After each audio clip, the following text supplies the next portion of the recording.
Welcome, everybody, to Everlasting Veteran Podcast. I am your host, Ryan Landry. I am joined in studio with Dr. Kevin Cameron. He is a military veteran. His long list of, let me tell you, your attributes, your contributions to continuing to serve on a personal, professional level is phenomenal. From doctorate in clinical psychology, summa cum laude as well, and master's. That's art and psychology, correct? Yeah, bachelor's in psychology. And licensed psychotherapist. We'll dive into that a little bit more. I've started seeing that pop up a little bit, and I believe it's becoming more prevalent. A very decorated combat veteran, Purple Heart recipient. I am so pleased to have you on the show, be able to dive into so many aspects of what veterans and just overall people are dealing with in life today. Thank you for coming on. Yeah, by all means, thank you for having me.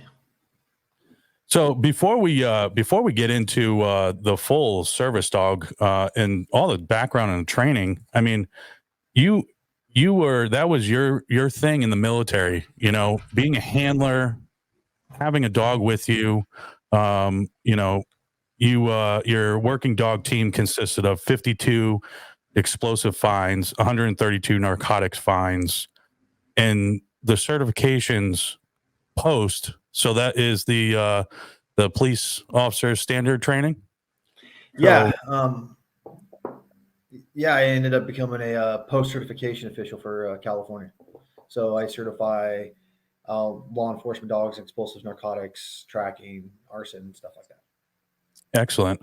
And we spoke briefly. I mean, the amount of training that you've had from, you know, working dogs throughout your career in the military and now is absolutely phenomenal.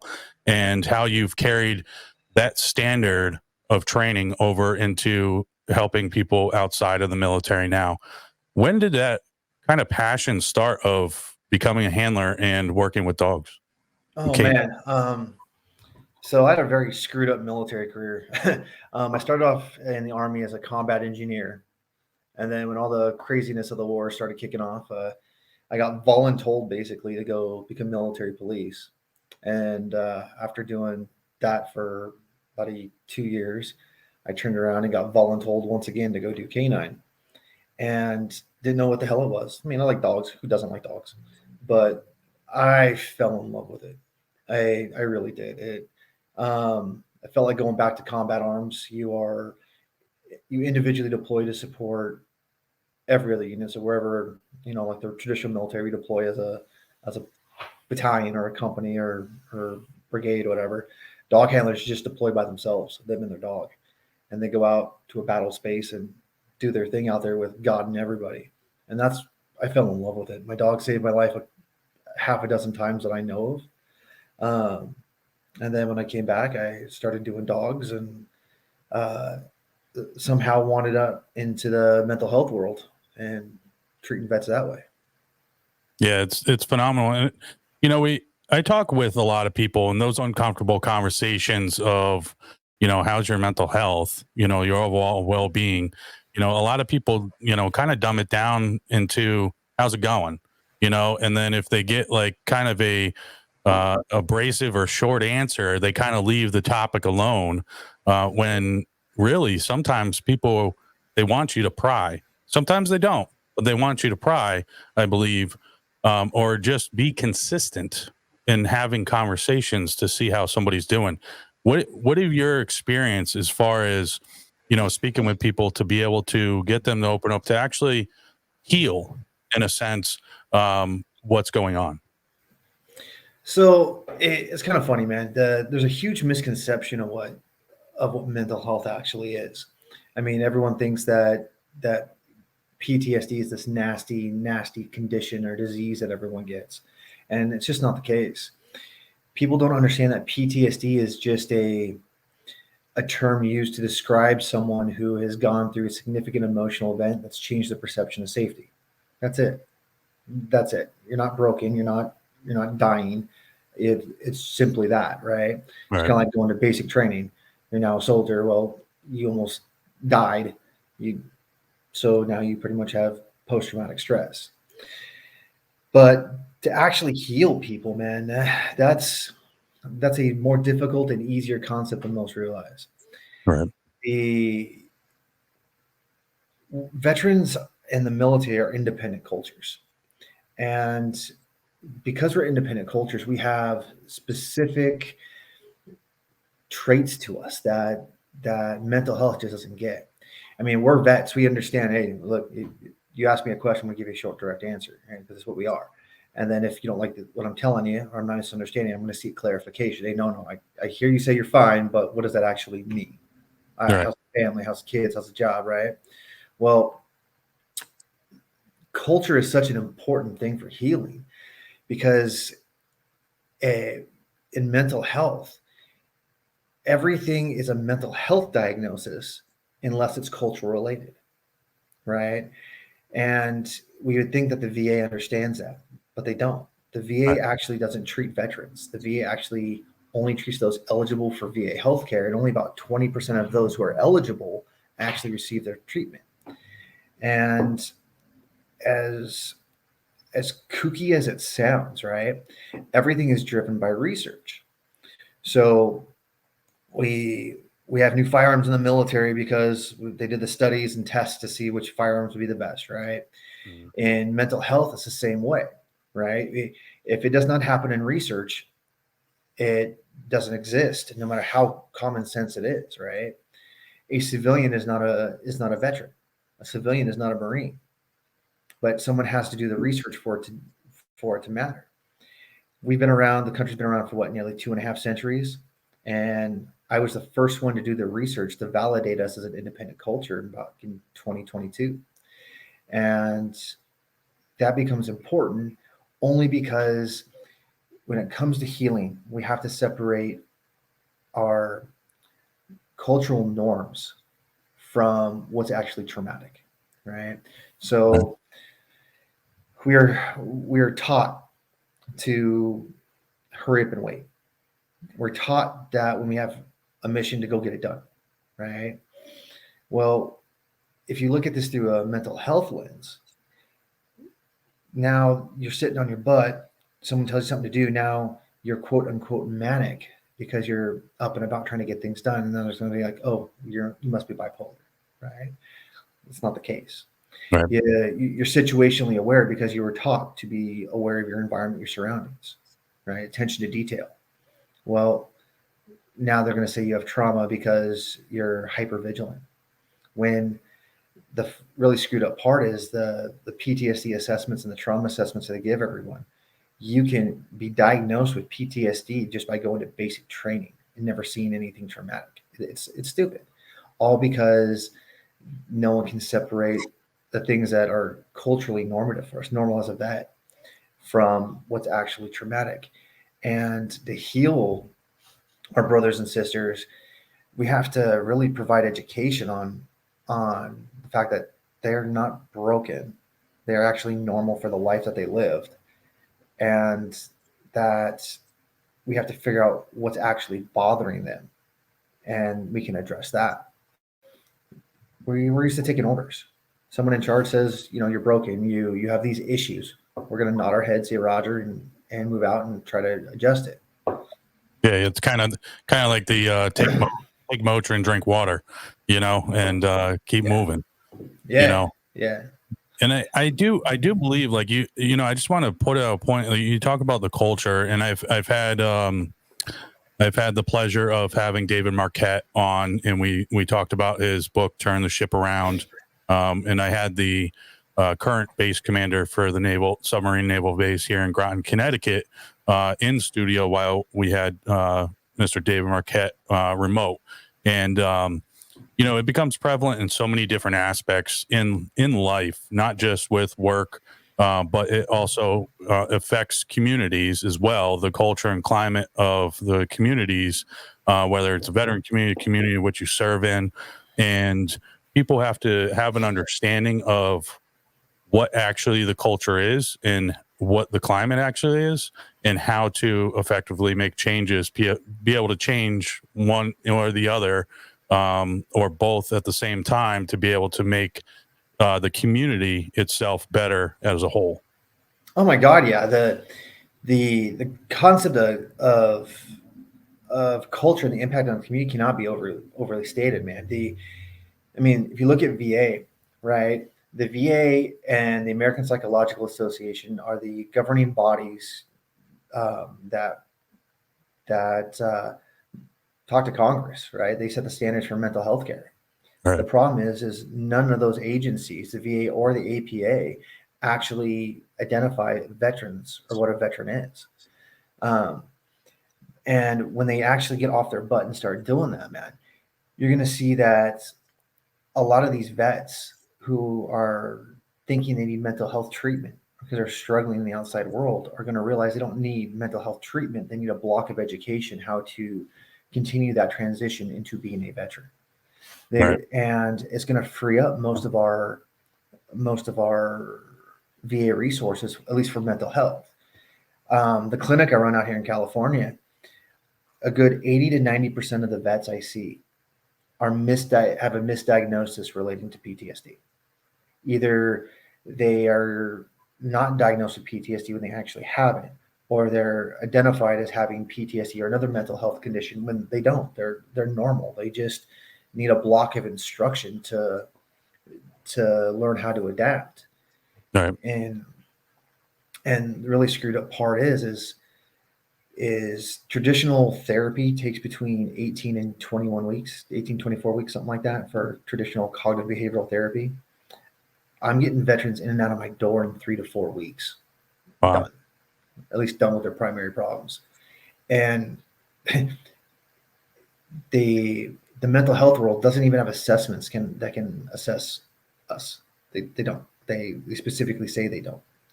Um, and I have basically I literally created a mental health program um, that takes military fundamental knowledge, like a 5-paragraph op order, a risk assessment, basic AAR, and turn that into a therapeutic modality. And that's what I'm using to take care of most of these vets and Yeah. getting them back into their life. It's ridiculous because once you heal the veteran, you give that veteran back to their spouse, back to their kids.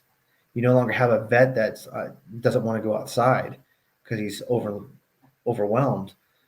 Now you have a vet who can take their kid to a baseball game, let them take them to the park, take them to a movie, watch their kids graduate college, high school, even. And you're giving not just that veteran their freedom back, but it's impacting generations to come because that kid's not going to be growing up being like, oh, I didn't get to do this because, my mom or dad was a broken veteran and we couldn't go anywhere. It's too hard for them. I was taking care of my parents the entire time. No, now it's, hey, I got to go my mom took me to go to Little League. So now I'm going to take my kids to go to Little League. Yeah. Yeah. And I think, and I'll have a hurt feelings report readily available after I make this statement, but I do think that there's a lot of veterans at one point or another, myself was included. So I just want to put that out there where you feel stuck, right? But I do think there's a lot of people that they don't want the resources. They want to continue to feel broken, similar to playing a victim's card of, care for me type of thing. And, it hinders the culture of the veteran community, I believe, because you do have a lot of people that, myself included, over the last 10 years, even though my transition out of the military was quite quick in some aspects of 6.5 months being unemployed to then becoming a police officer, I do think that there are times in our lives where if we had more education to be able to get through the struggles and the lulls and be able to deal with what we're dealing with up here, and having that education, you'd be more apt to be able to seek services to better yourself and want to better yourself. And I think that sometimes there are some that just do not want to get the help. Yeah, most definitely, Ryan. There's, for some reason, we've gotten to a culture, let me phrase that, a society where being broken, having a mental health diagnosis, being that quote unquote war hero is a badge of honor, right? I have yet to find someone who's actually been in combat. And I'm not talking deployed, but I'm talking about like bullets downrange, back and forth, right? Where they are telling their war stories. They that they wouldn't trade those experiences to just be able to sleep at night. And then you have vets who, are bitching because they had to test fire their 50 cals as they were doing convoys in Kuwait, right? Yeah, I know I'm baiting myself because Kuwait doesn't even carry weapons anymore, but it it's a misunderstanding of what's going on.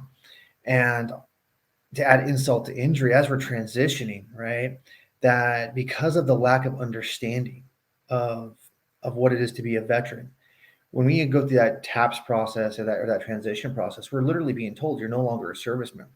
You have to go back to being a civilian because they don't know what a veteran is. Right. And they don't realize that you're never going to be a civilian.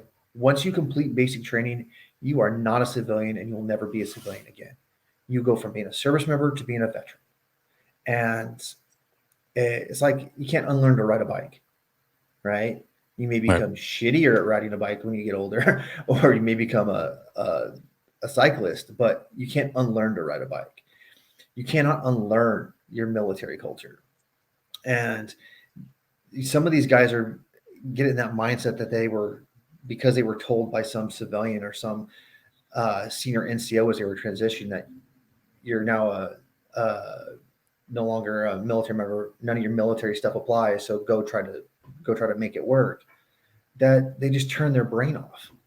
It's stupid. Yeah. One of the things I learned in the Army was in the absence of orders, take charge. Right. Right. So how come these vets aren't getting off their lazy ass and taking charge of their life? I don't care what rank you are. I don't care how long you were in, right? If you did not have orders, you found something to do. Well, it's like we get out of the military, we forget to take charge of our life. And we forget to create plans and we're just reacting. And that's where a lot of these guys are suffering. Yeah, and I think some of it comes down to, and we can dive a little bit more into kind of what you've seen, but I think some of it has to do with the loss of identity. Absolutely. Feeling loss of identity, the lack of purpose, because now, your identity is gone, right? That's who you are known as, the service member to yourself and people around you. Now you get out and it's like, oh, what are you doing now? I don't know. Yeah, we go from being responsible for people's lives, multi-million dollars worth of equipment, being looked at as a hero, right? Or at least someone respectable because we wore a uniform and served our country. We signed that dotted line for our DD-214 and suddenly we're broken. We're useless. We're worthless. We can no longer take care of our family. We can no longer take care of ourselves. We have no resources. We completely lose our identity. And we are not taught that we're in the process of transitioning to be a vet. And that lack of identity, that lack of, as you said, purpose, motivation, and direction kills us. That's what the suicide rate is. It's us not having purpose, motivation, and direction and a loss of identity. We are losing the battle to ourselves. And when we reach out for help, they don't know who the hell we are either. All right. Yeah, and I also think that, I've talked about this before, is, when you're serving, the world is changing and shifting around you on the outside. There is a disconnect from being a service member, even if it's 4 years, 8 years, 20. You do a full career. The world outside, society is shifting. You may hear about it, but you're not directly impacted as much as if you're, a veteran or a civilian outside.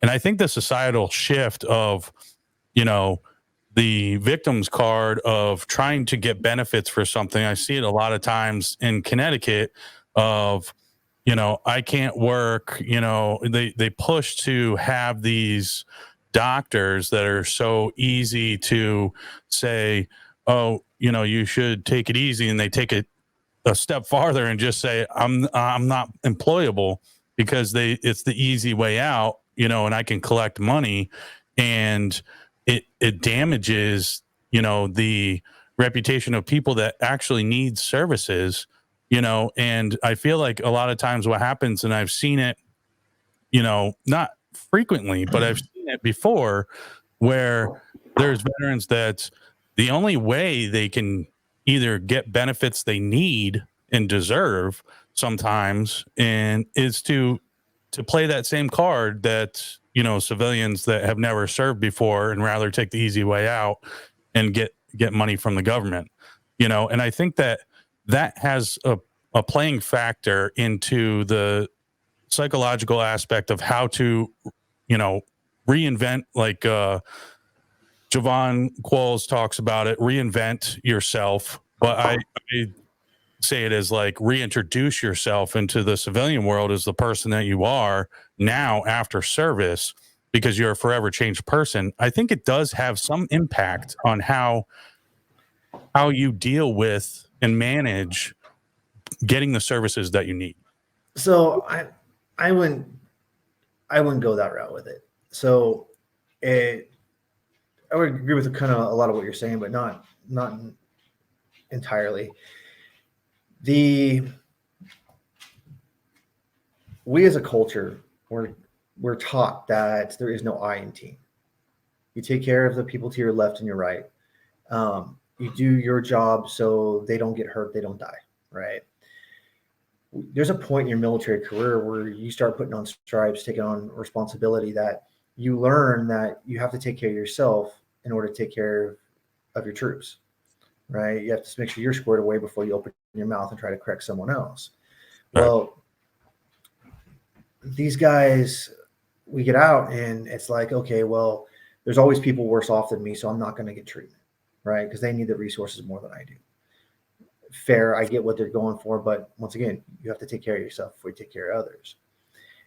If they need resources and services, I think they're playing up stereotypes because they haven't done the recon, they haven't done the research to understand what's really going on. They're so afraid of losing the little bit of identity they have left, their freedoms, like their firearms, their families. The horror stories I've heard, man.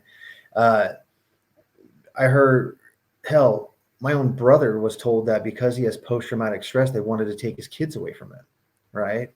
And my PTSD is worse than his, and I'm perfectly fine, right? But these vets, the resources they need, they don't do the homework. They don't look up what they're entitled to. I mean, out here in California, they put out this whole book, right? It's free. It's on the CalVet website that has every possible veteran resource out there, and no one ever gets it. No one ever opens it up. Like in the military, when we need something, we didn't drop a piece of paper off and then hopefully it got done in one time in the next 50 years. It was, you checked in on it. You did your homework. If you got instructions that you didn't agree with or you thought were unethical or were told no, you went to go find the regulation and the policy that said either A, what do I need to adjust, or B, no, I need to go over this guy's head to get what I'm entitled to. Vets don't seem to do that. It's like we take a brain dump the moment we sign that DD 214, man. And these resources that these guys need, it's a lot of them are out there. Now, yeah, people think I bash the VA a lot, and I don't. I really don't. I think the VA is a good resource. The mental health programs currently suck because they don't understand us. But most of the other programs are great. They really are. And I mean, shit, the VA paid for my doctorate, paid for me to go get educated, helps. But like every other vet out there, they're just benefits that we get, right? if someone wants to go get a job, they need to go get a job. But the things that hold them back is their own shit. I think that because they are getting out, that the only thing they can do is go be a security guard or go work at Walmart or some bullshit job like that. And they struggle because they went from being an NCO, right? Multi-million-dollar worth of equipment, now having a boss who's 23 years old, 22 years old, telling them what to do when they have no worldly experience. Well, my response to that vet is usually, then why'd you only try to go get a medial job? Right? Why didn't you actually go write a resume and try to find something within your career field? Why didn't you use your VA benefits to go get educated? Right? Most of these guys are suffering because they don't create a plan. Yeah. It's really that simple. They go and do a thing. Oh, I need a job, so I go find the first thing. Well, that's great, but how much money do you need to make? What are your actual goals? What's your situation? What's the mission you're trying to accomplish? What's the no bullshit intent of mission success for you, right? Have they evaluated what services and support they have access to?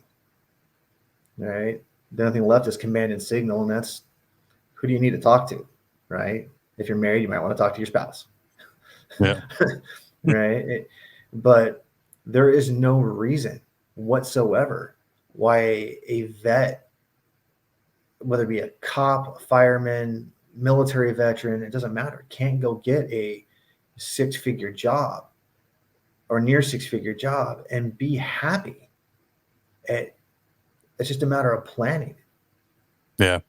Yeah. And I think some of it has to do with not just the planning, but, you have to be in the mindset that, you're going to have to work for it. Just because you have the title of a veteran now does not mean that things are just automatically going to be handed to you. The workforce in America is cutthroat, and it's a different dynamic, and you have to, Oh my God, yeah. like I said, you have to, reintroduce yourself, the new you.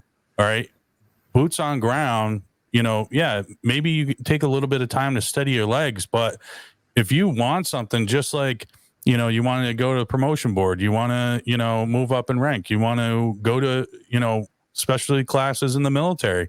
In order to do those, in order to get recognized for that, you would have to put the work in, Oh my God, yeah.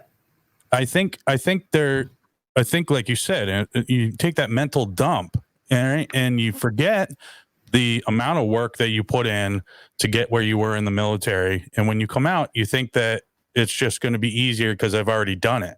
All right. It's I think it's more of a false sense of retirement, right? You've put so much hard work into, even if, and I didn't do a full career. I did, 8 years. And I've been in law enforcement for going on 11 now. And, there's times where I say to myself, I want to go in a different direction, personally. Right. And we're more of a personal growth journey, and that's where Everlasting Veterans started. And a lot of it came from reflection of my life, and helping people within policing, helping, other veterans, friends, stuff like that. And, the birth of Everlasting Veteran was created because it's not just a podcast, and it pushes me right beyond my limits. I didn't take any technology classes. I built this full studio and finished before Christmas last year. And, it was one of those, let me push my limits, right? Nobody's going to do it for me. All right. Nobody's going to hand it to me. The research that need to go into figuring out what lighting, what cameras, what equipment, the wiring, everything else, it's pretty in depth, and that's just a specific thing. I didn't even know that, PoE, you tell me what that was, power over Ethernet. When I built this studio, that's how my cameras run and I control them. If I didn't do my research and figure out, that's the best solution for high-end cameras in a studio, I wouldn't get to where I'm at right now. Nobody's going to do it for you. And I think that's the big point of it is you have to get out and you have to take those trainings, those applications of, being a good, sailor, soldier, Marine, NCO officer, the training and what you've got for structure of your life in the military needs to carry into the civilian world, because when you start peeling back that structure and what you're used to and implementing in your daily life in the military, that loss of identity, that purpose driven drive that you have to be successful for yourself, the best version of yourself for you first, and then everybody else around you afterwards, is going to diminish if you don't put your best foot forward every single day. But Yeah. I'll get off I think my we're run. No, you're absolutely right. You had purpose, motivation, and direction, man. But I think that's where people like you differ from a lot of the vets that are failing is when they get out of, I mean, they're in their job in law enforcement or they're in their job in their career in the military. They don't look at evolution, right? They look at it as I'm ending something. It's done. And they don't realize it's a continuation of who they are. I mean, you said that, you need to reevaluate who you're reintroduce yourself to being a veteran in the civilian world. And we do, but it's based upon an evolution. You don't stop being who you were. You didn't stop being a service member and then you're someone brand new. No, it's an evolution. You were a soldier, you were a sailor, Marine, airman, Space Force now, Coastie, whatever you want to call it. Now you're going into being a veteran, or in your case, being a cop, right? You want to get this information out, so you evolved, right? You took on the next evolution of what you needed to do and learned about it. You didn't start over. Right. You just added skill sets to it. And I think that's a huge disconnect in our world, is that a lot of these vets don't create purpose, motivation, and direction. They're so worried about trying to survive now that they don't ever figure out what they actually need to survive, need to thrive, need to take that next step. And I mean, hindsight's always 20/20, right? But this is exactly why we used to stop and do AARs in the military. What was supposed to happen? Did we accomplish the bare ass minimum of the mission, or the commander's intent? What do we need to do better next time? What went well? What do we need to shit can?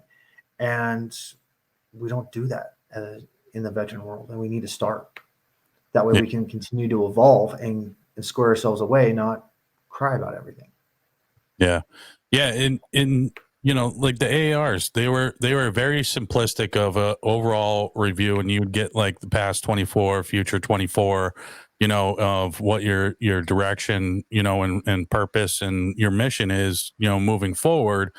And like you said, that's that you can apply those skills of, your self-reflection of improvement, right, for yourself, and using those simplistic ways of being able to figure out what worked, what didn't work, when we were in the military, applying it in the civilian world, you will be very successful, and there were, even though like my transition out of the military and then into a police officer from 2012 to 2013, and it was about 6.5, 7 months, before I got hired and went off to the academy.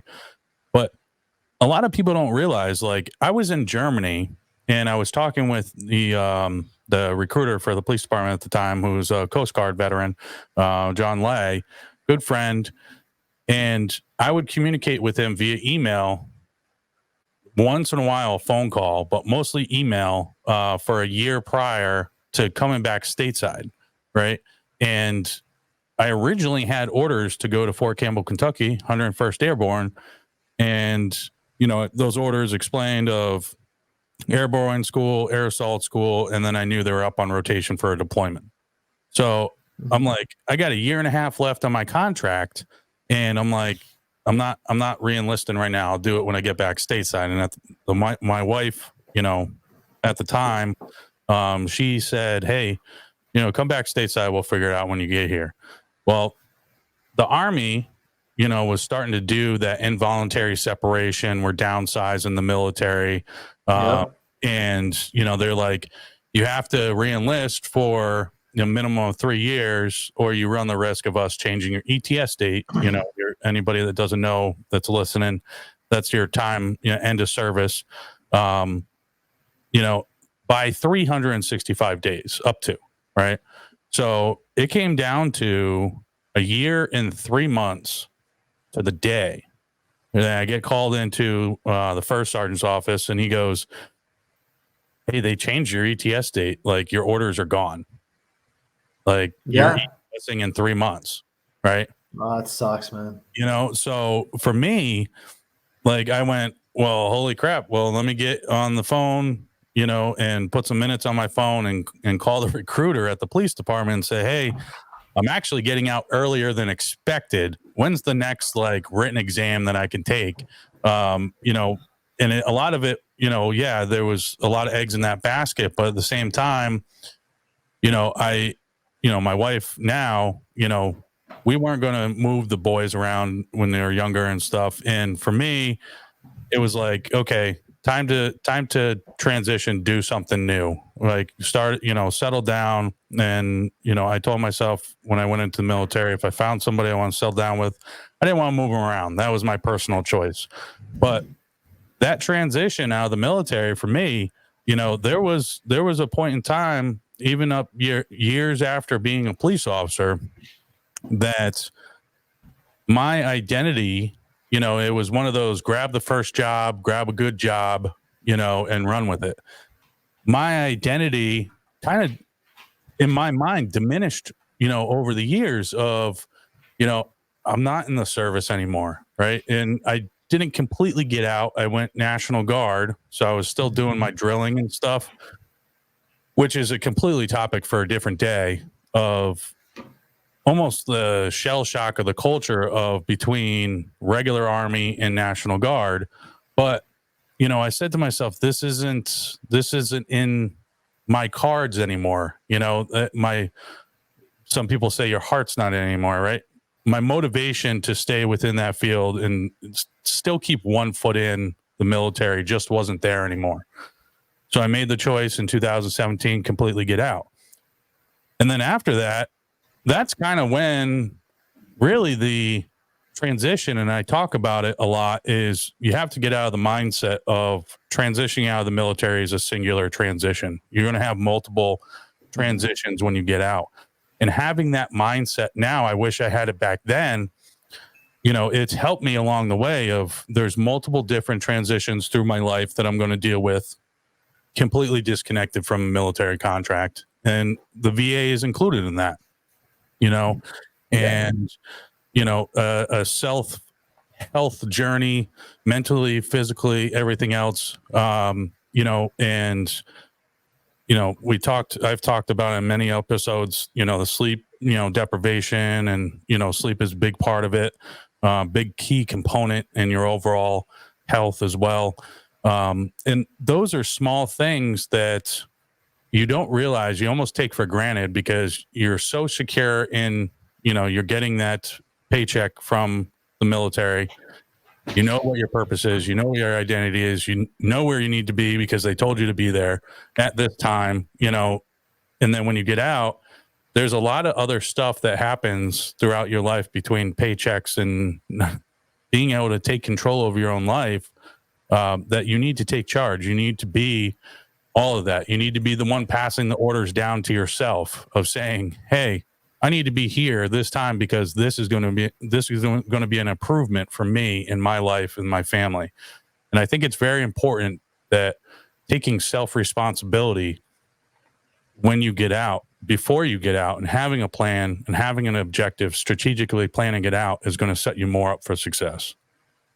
Oh yeah. So the programs I created to take care of vets, I actually call Veteran Evolution, um, because I kind of had a really asinine transition myself. So I got, I call it a $1 million wound because I got a good graze to my knee in Iraq in '07, right? But it really screwed up my knee. Um, and then I ended up being on permanent profile for a few years. And in 2009, 2010, I went into sick call because I had a cold for about 2 weeks. I just wanted some meds to get squared away. And I was running the kennels up at Fort Lewis at the time. So it was a staff sergeant position, E7 position. I was a staff sergeant at the time. And I was non-deployable. I didn't have to deploy anywhere. So I didn't care if I was on profile or not. I was training other guys to go walk dogs downrange. Well, I went in for this cold, and this old retired colonel looked at my ring and goes, "Oh, you've never had a med board." I go, "No, what the hell do I need a med board for?" Right? I was trying to get promotable to E7. I was doing my thing, and he goes, "Oh, your career's over." And with a swipe of his pen, I was getting med boarded out of nowhere, right? Because the military regulation says if you're on permanent profile for like a year, you have to go through a med board, and that medical evaluation board, just for your listeners, it's just determine our fitness for duty. Well, I was doing stellar, and suddenly my career was over. It was like every other vet. Well, now what the hell do I do, right?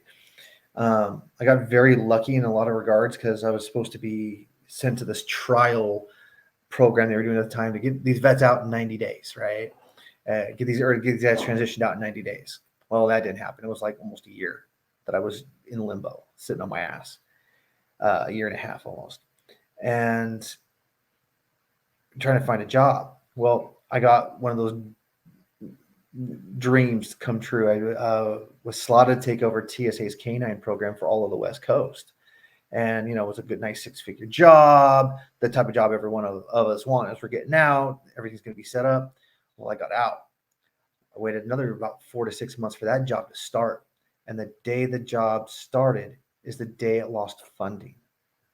Wow. So I went in to literally finally got the call to go get my ID card, and arrived to go get it, and got another phone call as I was checking in. By the way, the position is no longer available because we lost funding and we're sorry. I'm like, now what the fuck do I do? Right. It so happened I was training dogs on the side just to kind of keep myself busy and give myself a little bit of sense of purpose, and had a psychologist, former cop, said, "You should go train service dogs." I'm like, what the fuck is a service dog going to do for me? Right. And I was just training service dogs as, helping brothers and sisters out, people that needed them, because it wasn't rocket science. And he goes, "Have you ever thought about starting a nonprofit?" I'm like, I don't even know what the hell a nonprofit is. I was an Army NCO. What the hell do I know about running business? Right. And had to adapt real quick. They gave me a $5,000 grant, paid for my first building to start training dogs in, and it took off like a bat out of hell. And that turned into my passion for many, many years until I wanted to do more, and was trying to understand why VA wasn't paying for service dogs, and try to get a better understanding of why I was having better success rates in the VA. I mean, we all heard about the 22 a day. It seemed more like a marketing thing for me at the time, but I didn't realize how much we were actually suffering, because I was just another vet on the street. And I trained a few thousand service dog people and hadn't had a single suicide, not even a suicide attempt. I'm like, why am I doing better than the VA? And so I went to use my VA benefits to go get my master's in psychology, so I can get licensed, and maybe I'll do medical, become a quote unquote therapist, so we can get service dogs paid for by insurance. Well, found out that wasn't going to happen. And we were still having such great success with the vets and outcome with the service dog program, that I had a good voc rehab counselor who sent me to go get my doctorate so I could assess trauma, assess vets, and get them squared away. And that rabbit hole took me to understanding why the system was broken, why we are suffering so much. And that's why I do what I do now. Is that hard right over easy wrong to try to fix something I know how to fix. Yeah. And I think it's very, very important. And a lot of people listening are going to be like, easier said than done. Yeah, no crap. It's work. Like, you have to put in work. Yeah, it's easy to say words, and that's why we're putting this stuff out of talking, and I've created this to be able for people to tell their stories, because if you can take one little thing and apply it to your life that's going to better yourself, that's the main mission. Right? Nobody can do it Yeah. for you. And at the end of the day, yeah, it's easier said than done. Absolutely, 100%. Like, you have to put the work in, and become responsible, for yourself. Um, and I think Jocko talks about it, and I haven't listened to like a full podcast. I don't have the time for it, but I see these short clips, and he talks about like ownership, right? He talks about self ownership, owning everything that you do, and I think it's very important. I started reading a little bit more about it. And I listened to more of that episode, more of a self reflection thing for myself. But that's what you need to do, right? You need to take, these little bits and pieces. You may not hear the whole thing. You may not have time to listen to the whole thing, but there may be points that can apply into your life, or you can apply them into your life. Big difference. Um, there's no exact right answer to get to where you want to achieve your goal, because everybody's is different, right? So I think that the important message is there's resources out there. The VA isn't a perfect system, right? No. They're adapting to 200,000 plus veterans getting out every year right now. And the system is overwhelmed. And I talked about this before in another episode. I didn't realize that, or I didn't think about it, that when you get your scheduled VA appointments, when they schedule those out, a lot of times it's waiting for funding to come down, like an insurance claim. It's pretty much exactly what it is. Yeah. And that's why the wait times are so long. That's why community care was put in place, because the system was so overwhelmed. And that community care, that outreach to be able to schedule you and get your appointments sooner, has been put in place because the system is overwhelmed. So, and I've heard horror stories across the country, and a lot of it comes down to funding within certain areas and everything else. So understand that it is a process, right? You're still going to have that hurry up and wait, right? But if you see things through, one, you're going to have that sense of accomplishment that, okay, I didn't back down. My big thing was I didn't want to go through the process because of failing myself, right? Failing myself. Yeah. You don't want to feel broken. Right. Failing myself, not attending appointments, not figuring out what was actually going on with me. Some of it was, okay, I don't want to hear the truth. Some of it was, I don't want to spend so much time, doing this and feel like it, I'm wasting my time when they're just going to tell me exactly what I know. I had a closed mind perception to it. And when I opened my mind and said, hey, let's run with it, and that was my self conversation, because nobody's going to be driving me to the appointment. It's me going there. You have to understand that it's a process. It is a process. Does it suck? Absolutely. It sucks. It's not the best. It's not the worst, but it is a process. And, if you are entitled to benefits that it's going to improve your life, and educating yourself on bettering yourself and understanding you as a person now getting out of the military with whatever ailment you have, right? That's just going to help you in the self-improvement department. Oh yeah. I mean, you mentioned what's going to take to change. You're right. The fix to what's going on with us and our mental health and getting back on track to living more fulfilled lives isn't hard. It's not. In fact, most vets are actually trained in the military how to square themselves away. We just don't know how to apply it.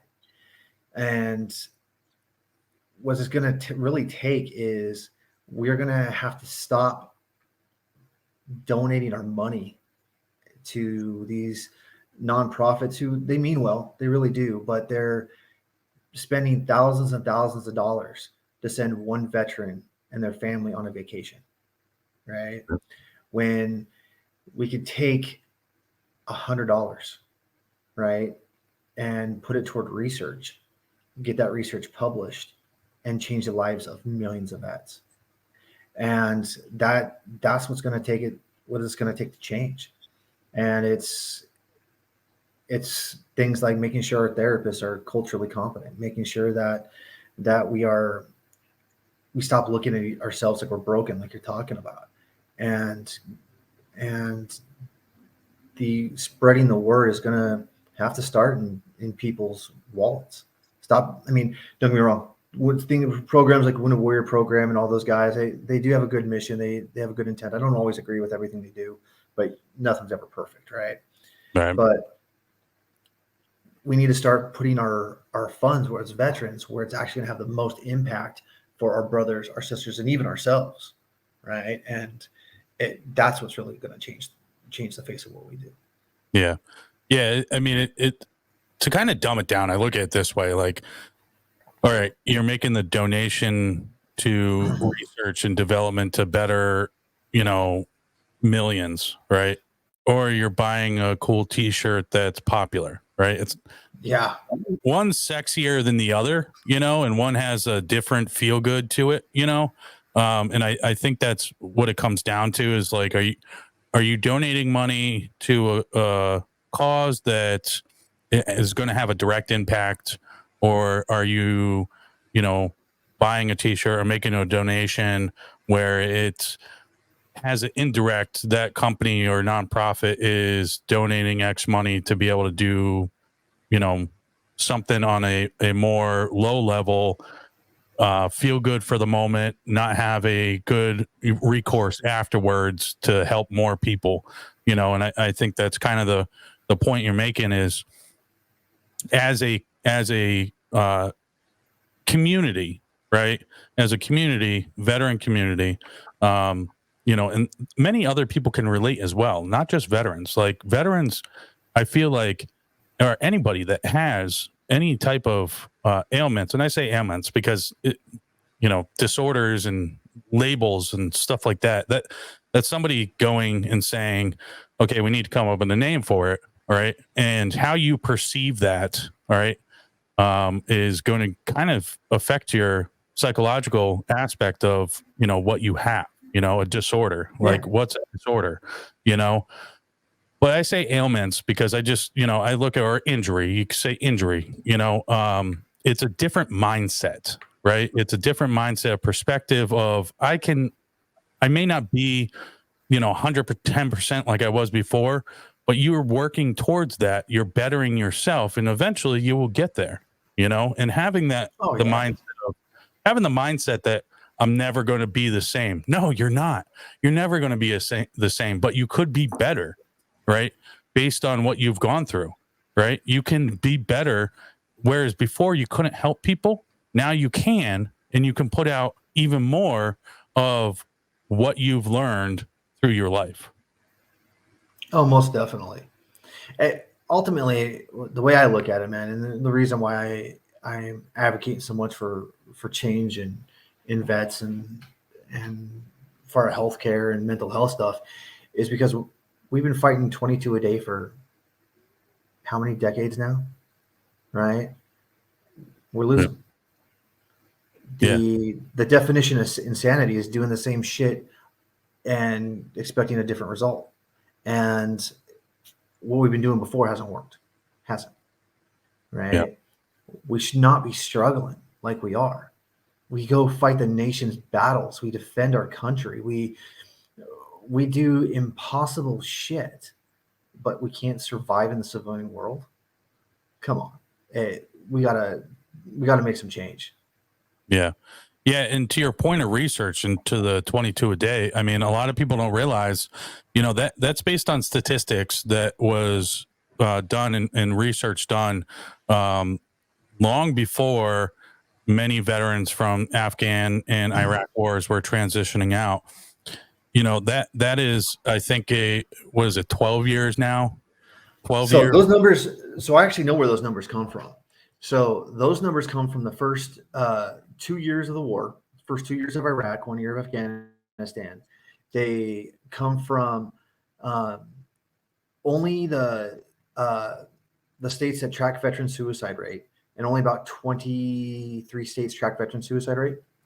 And most of it is optional. It's only if they identified them being a veteran on their DD2 or on their death certificate. California and Texas, being the two largest veteran populated states, don't track veteran suicide rate. And they only count Iraq and Afghanistan, which means Vietnam, Kosovo, Bosnia, any operation less than 30 days, any non-credible deployment. So for most people don't know, unless you deploy for 30 days, it doesn't count as a deployment. So I actually have had clients with a Purple Heart, but no combat deployment on their record because they weren't in country for 30 days. Right? So those numbers are very skewed. The numbers specifically from, I read a research article like about a month ago that said the numbers just from the OEF veterans is about 87 a day or some craziness like that, which is freaking ridiculous that our generation of veterans are losing that battle at almost 100 vets a day. Yeah. It's crazy. Yeah, and last year I dove into researching it. I think it was American Warrior Project. I believe. Don't quote me. It's been a year since I looked at that article and that research that they did. But a year ago, it was astonishing, and it was 44 to 48. And this is in all different age groups, categories. So it does encompass the Vietnam, older veterans that served, not just Iraq and Afghanistan, and encompass all veterans. And this was a year ago that I started researching a little bit more, and it was astonishing, 44 to 48. And what's happened was there was that popular trend of 22, the number 22, and it being on a shirt, and taking pride in helping the veteran community and everything else. And there was more of I think a business objective designed around the number 22 and establishing it with the veteran community. But I think that if we take a step back, we need to see more perspective on what's actually happening. And the number will astonish, like you said, in the 80s.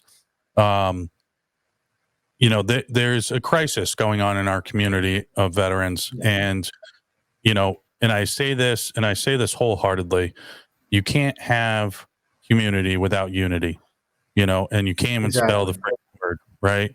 And that's my big slogan, if you want to call it, right? No, that's just me saying, hey, this is a real thing, right? We can't have a veteran community if we're not unified, right? We can't accomplish things together if we're not unified, and we have to do it together. And we do need the support from people that aren't veterans as well, because it is a crisis in which we're dealing with, and we can only get better if we know exactly what's going on, doing our research, and finding solutions to what could be a simple problem or a hard problem.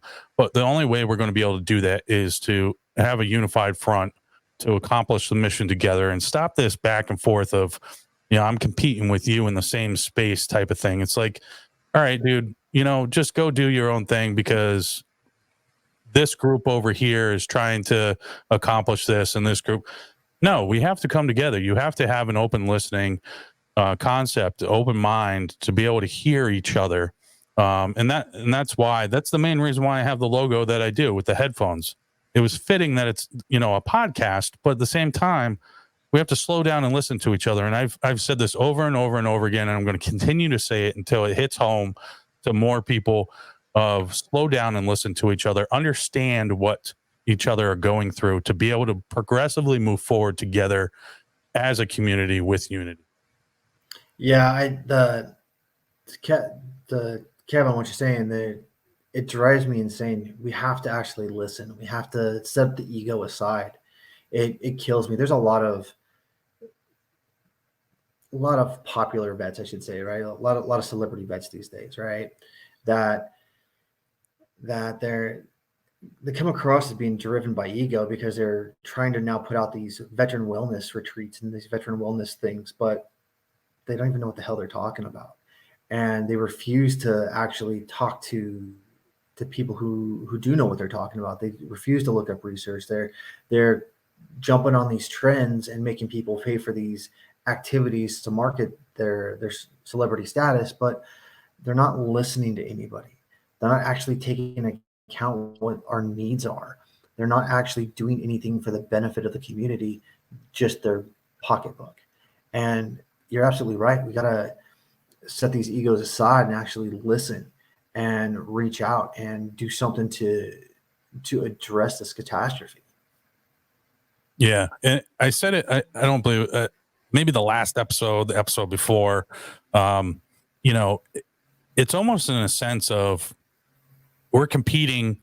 Who's the best veteran, right? That mentality, yeah, like it was that kind of. I see where it comes from, and I think it comes from a place when you're in the military of competition of, you know, who's the best soldier of the year. So, you know, that mentality, right? And I think it comes from that place, but it's shed in a negative light now that we're out, because I think one, the people that are doing it do have some self-identity issues of who am I now, right? They're still trying to listen. You're going to continue to fill a smallest void, you know, for the rest of your life, right? There's part of you that was left in the military. Accepting it and moving forward and filling it in a positive way is going to contribute to your self growth and the growth of people around you. Sitting here and going, you know, I have this large void, I'm never going to fill it, and I'm going to try to be the best veteran possible, and nobody else is better than me, I'm the best veteran. That ego needs to go out the window, right? Of the dynamics within the veteran community, right? And I have respect for, I'm not going to say I'm special forces, I'm not going to say I operated on any tier team levels. I didn't. All right. But the simplicity of what we're trying to accomplish is irrelevant to the conversation, right? Nobody's taking away the service in which you contributed on whatever level it is. That's not what I'm trying to push forward, or anybody is trying to push forward. We're trying to push a better community together forward. And if you think that you can do it better than anybody else and nobody can help you do it, then you're causing hate and discontent, and you're dismantling the unity within the community. Oh my God, yeah. I mean, it that shit drives me nuts. It does. A lot of these guys are capitalizing on the cool kid club, right? Yeah, we all thought special forces, Rangers, and all that crud were great. You know, we all wanted to be a part of them, but now that we're out, they're such a they don't get me wrong, those guys busted their ass and we all have their missions, right? But they're such a small piece of our culture that it doesn't matter. All right? And not to take away from anything they did, but it doesn't. I mean, you're absolutely right that we have to actually look at what the problems are. It doesn't matter what you did in service. It matters that you are a vet. And I mean, most people don't realize, right, that the rough average of communities have a disabled population under 65 at somewhere between 11 and 20%, somewhere around there, right? And over 50% of those guys tend to be veterans. All right. It's a freaking scary concept. There's so much that needs to be done, and we have to actually work to fix it and build that community. Stop tearing each other down and bringing people up, right? Yeah, we'll always have the posers. We'll always have the wannabes. But at the end of the day, what you did in the military doesn't matter. You're still a vet. You're still a brother. Still a sister. Yeah. Yeah. And, you know, and I see what you're coming from. And there's going to be people that are going to be like, what do you mean my service doesn't, what do you mean that doesn't matter? You know, there's going to be those people when you can't open your mind, right, to say this what I've done in the military, it doesn't apply. It doesn't matter to this situation moving forward. Yes. I get so much flack, when I've brought this up before, and because people can't, they want to thump their chest and say, I did this, right? Here's the concept. When you get out of the military, whatever your rank is, whatever you did, unfortunately, right? Society does not give a shit, right? Society says, what are you contributing to society now? Okay. That's the real truth. All right. That a lot of people can't accept it. They want to sit there, and I am guilty of it just as much as anybody else. As soon as I got out, your head's held high, chest puffed up, I served, I did this, and there was pride behind it, and continue to have that pride, but in a different way, right?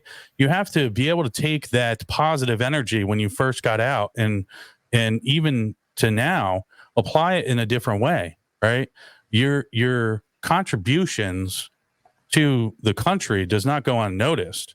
However, you have to apply those lessons from life and from your service in a different way now, in a positive light, to be able to help others.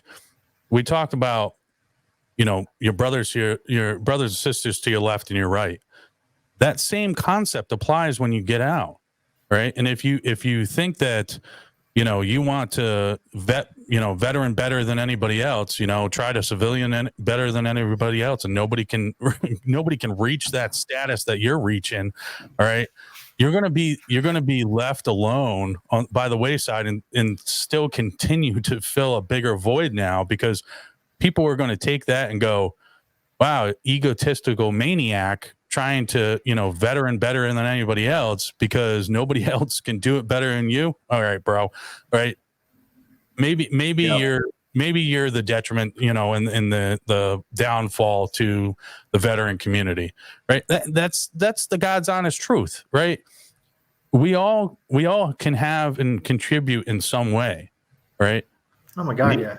Maybe, my way of doing things isn't the most orthodox way of doing it. So what? I don't care. I am trying to do it the best way I know how. You're trying to do it the best way you know how, and we can all come together and positively push it forward as a community in our own way, but in our own lanes. We can still work together. Yeah, I completely agree, man. I mean, even the military, right?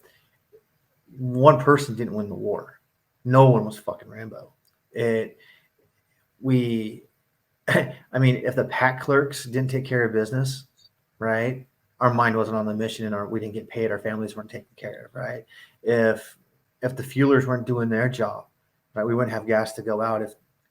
I can't tell you how many times I rolled off mission and was so thankful that someone was in the DVAC just to get some food that wasn't coming out of an MRE that I'd opened 3 days ago.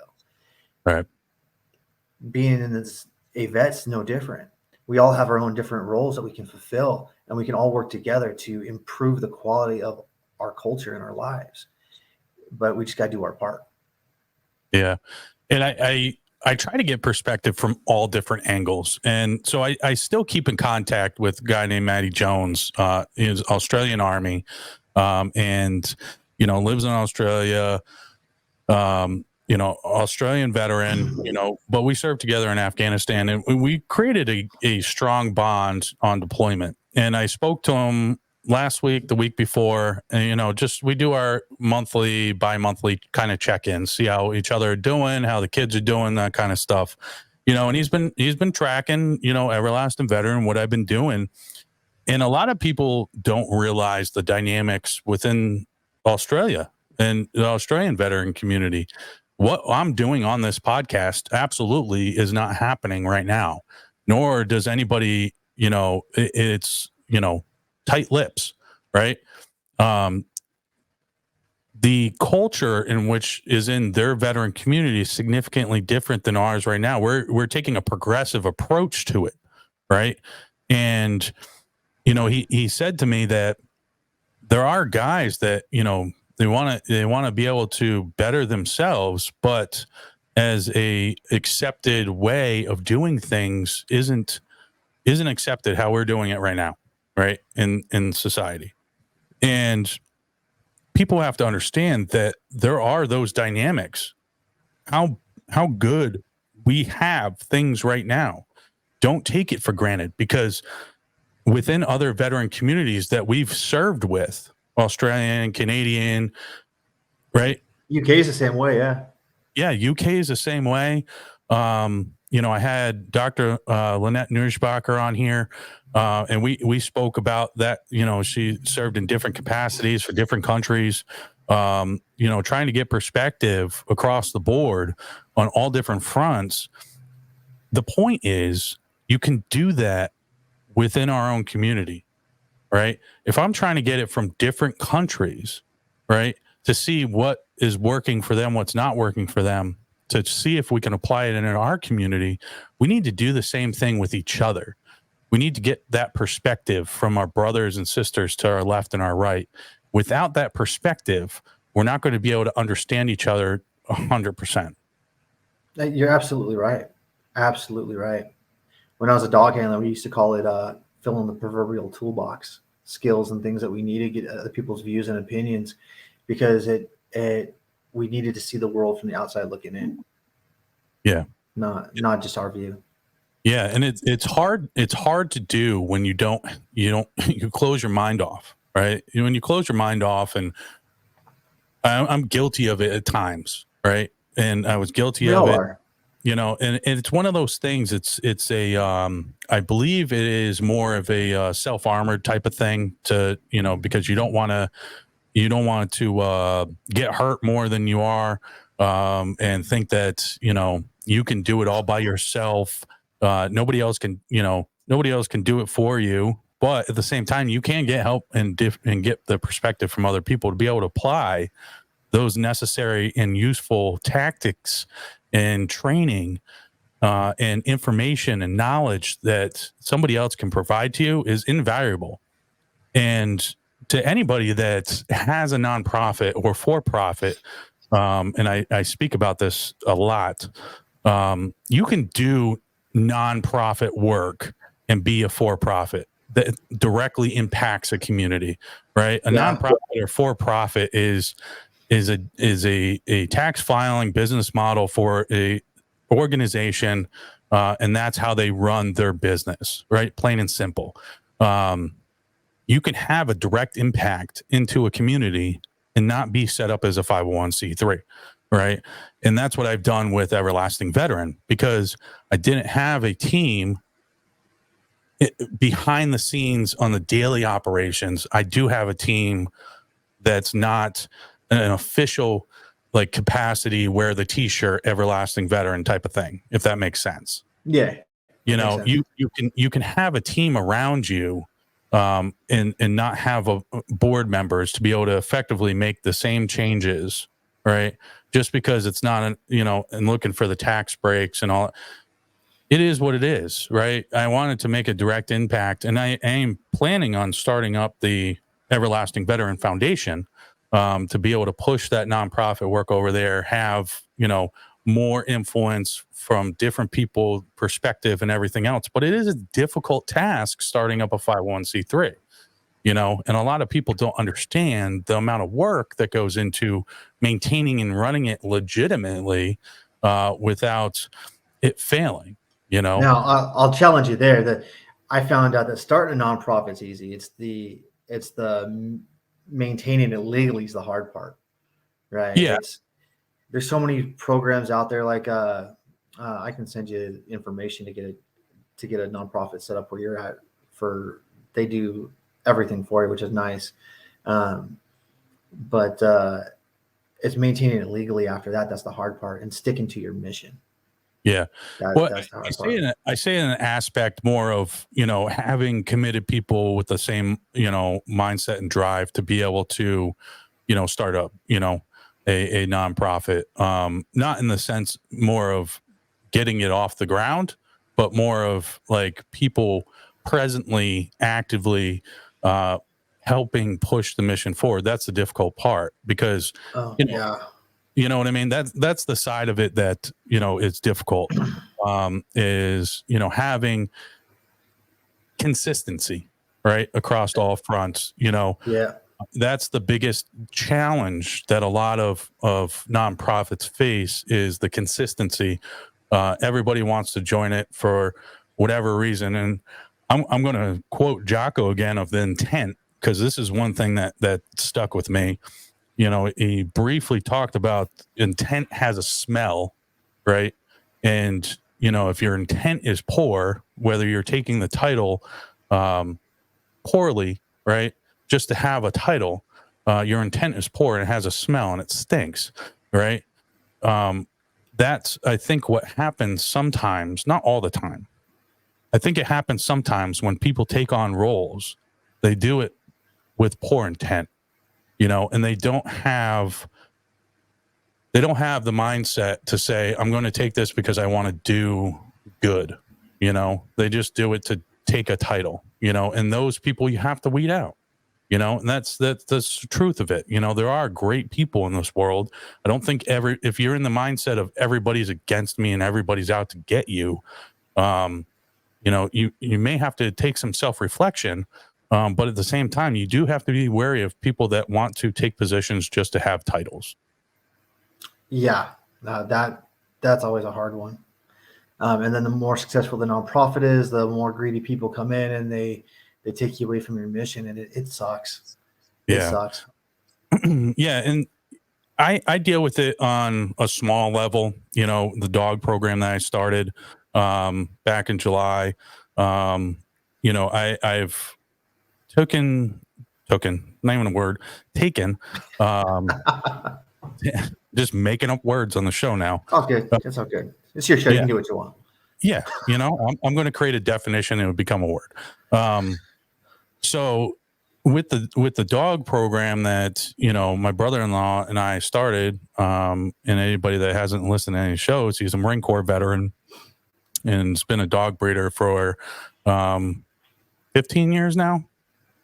Just a passion he has, being around animals has helped him. And that's his purpose. That's his identity. That's what he's created for himself. And, we talked about, donating a dog. At first it was, a companion, providing a dog for free to veterans as a companion. And before I launched anything, I said, I want to take it a step further. I want there to be real purpose behind it. And I don't want to just my program's not for everybody, right? Just like any other program out there. If you want a dog from Everlasting Veteran pays for the training. You're getting a dog at a young age, or a little bit older, untrained. The reason why I designed it is because of purpose, right? And giving that purpose in a remote setting, right, where you have a responsibility, you have something in place. I'm not just handing you over a dog that's already trained. I tried to take an unorthodox approach to providing PSD dogs to veterans, and, it's one of those things where it's not a program fit for everybody. Not every program is, right? But we were able to do 5 dogs in the first 5 months to 5 veterans. That's awesome. That's awesome.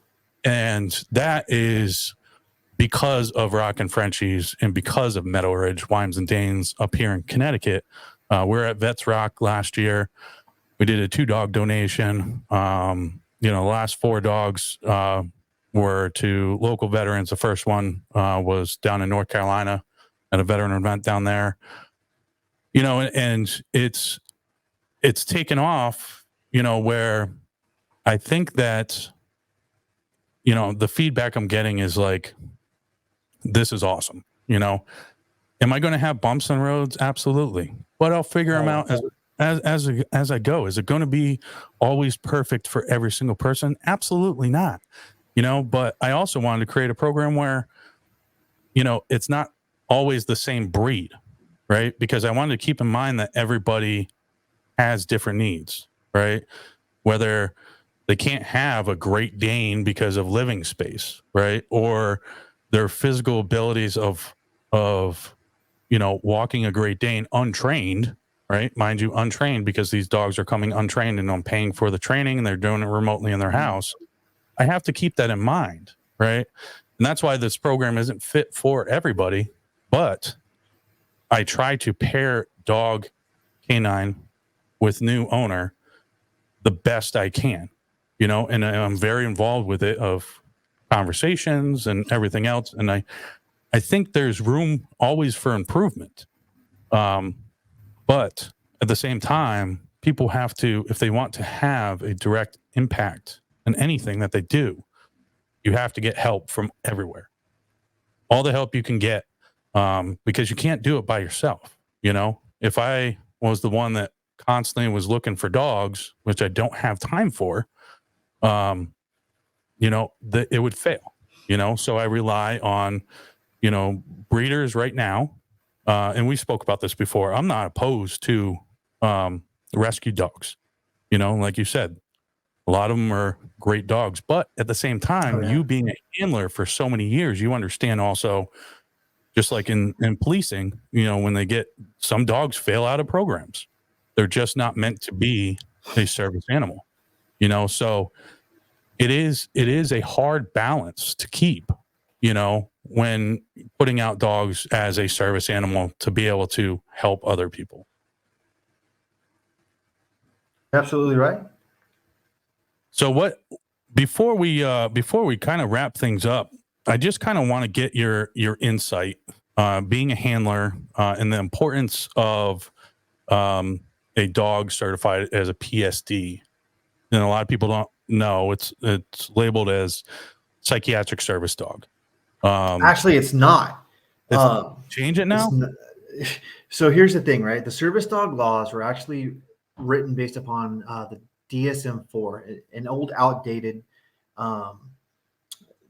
diagnostic manual for mental health disabilities. Yeah. When that went away, the definitions went away, right? So there was a difference between a psychiatric-based diagnosis and post-traumatic stress. So, yes, it is still a mental health-related service animal for post-traumatic stress, but it's not specifically a psychiatric dog.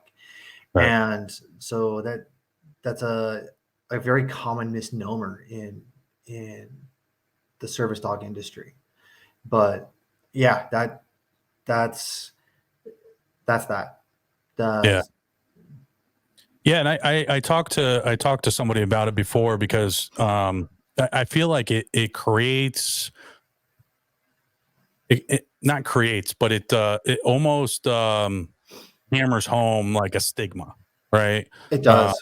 And it really does. And I think whether you put PTSD service dog or psychiatric service dog, it should just be service dog, and then you have particular trainings which go into helping, because everybody's needs are different, right?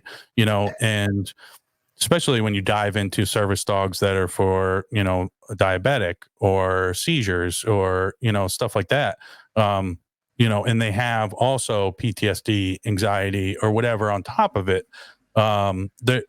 I do think and I know that it's up at the, not just state levels, but up in Congress right now. They're actively fighting and helping try to change the whole service dog industry. There needs to be, I guess the wrong term is a better label on it, but the right term is, let's name it, appropriately, to be able to maybe encompass everything. Because if you have a service dog, you may have a service dog for multiple different things. Yeah, I actually testified at Congress and the California State Senate about this. I think the issue with a lot of the service dogs that we deal with is the industry, not the people getting them. They're training, they're overtraining these dogs in skills that are unnecessary that these handlers can't maintain, and then they're looking like nightmares in the public. So the public's like, well, if my dog can do this, well, I'll just bring my dog out, and then we create all these service dog issues, right? And fake service dogs. Right. But back to your point of how important is it for these trainings and utilization of these dogs, service dogs can change lives, especially for mental health. especially for veterans. Post-traumatic stress service dogs and even mental health-based service dogs can serve a variety of functions. Predominantly, they can alert you when people are walking up on your blind side to help reduce your stress and allow you to focus just on your dog, not the 30 million things in your environment. They can actually detect your biological stress in your body even before you can. So they can interrupt you and seek attention and distract you and engage with you that way. And those are the predominantly the best two functions that a service dog for post-traumatic stress can actually do. I've yet to find any other tasks that's a valid skill or task that a service dog can do to help with those types of mental health issues. Everything else turns out to be pretty much a dumb dog trick. But between those skills and fundamental obedience, those dogs are a great battle buddy for anyone dealing with mental health issues like that. Yeah. Yeah. And I think it is a good thing and I don't think there's enough research and studies that goes into it as well, because dogs' senses are a million times more than ours. And I do think that it is a good aid. And like you said, a battle buddy. They are becoming your, I guess battle buddy is the best way to put it. They are the ones that are helping through the situations. Yeah, so battle boy is a great term, you're right. Well, this goes back to funding and research to support our quality of life, right? The only research is being done right now is ran by the VA, and all their research programs in this have all failed, and it's garbage. That's a whole different show for you, but Yeah. our culture is about watching our sector, right? And then our buddies to our left and our right watch their lane, and then if one of them go down, we pick up their slack. Well, when we get out of the military, we no longer have that platoon of 20, 30 other people to watch our back. So now we are picking up the slack of 29 other people, plus trying to take care of our family, plus looking for hazards and dangers and all the other cultural crud and traumas that we're dealing with. So we're just overwhelmed. That dog, because it does more interacting with its environment with its nose and its ears than it ever does its eyes, can serve in place and be that battle buddy to watch your back and be your support system. And that changes lives more than people realize. Yeah, absolutely. Absolutely. And that's why I thought it was so important. And we can talk offline of building even better fundamentals, pillars of the program in which I have, because I'm always looking for improvements and everything else. But you can go and be able to contact Dr. Kevin Cameron. Social media is just Kevin Cameron, and then are you on LinkedIn as well? I'm on LinkedIn. My bio and webpage is Kevin-Cameron or Dr. Kevin Cameron .com. And I'm easy to find. Facebook, Instagram, LinkedIn. I'm all over there. Awesome. Yeah, and I think it's very important, like we've said before, to be able to have do your research. And I talked about this with Dr. Lynette Nersbacher, is proper research to be able to weed out the poor answers in which you may find on the World Wide Web of sorts of Google. That's the source you get everything, but proper research and be able to talk to people that I believe not just have knowledge, but have lived through it, produced it in their work and professionalism of helping other people. And you, sir, have certainly been doing it with applying your tact and everything else coming out of the military. I appreciate that very much, Ryan. Thank you. Well, I appreciate you coming on. Everybody, this is Everlasting Veteran Podcast with your host, Ryan Landry, Dr. Kevin Cameron, and you guys have a great time.